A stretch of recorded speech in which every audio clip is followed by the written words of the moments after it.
Hello friends, કેમ છો બધા મજામાં? આજે આપણે પીસીશું ગરમ મસાલો.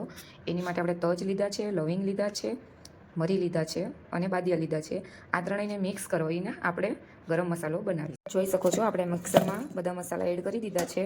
હવે આપણે બંધ કરી દઈશું અને મિક્સરમાં આપણે પીસી લઈશું. જોઈ શકો છો, આપણો મસાલો પીસાઈ ગયો છે. હવે આપણે મોટી પ્લેટ લીધી છે અને લોટ ચાળવાની ચાળણી લીધી છે.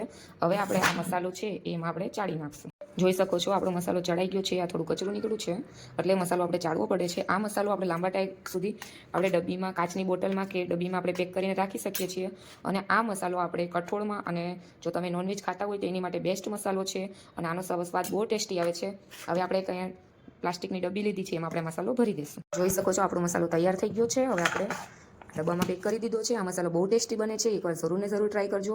જો તમે નોનવેજ ખાતા હોય તો તમે આ મસાલો નોનવેજમાં પણ યુઝ કરી શકો છો. અને તમે જે ઘરે કઠોળ બનાવતા હોય, સૂકા કઠોળ, એની માટે પણ યુઝ કરી શકો છો. અને આ તમે પુલાવમાં કે ગમેમાં યુઝ કરી શકો છો. આનો સ્વાદ બહુ સરસ આવે છે.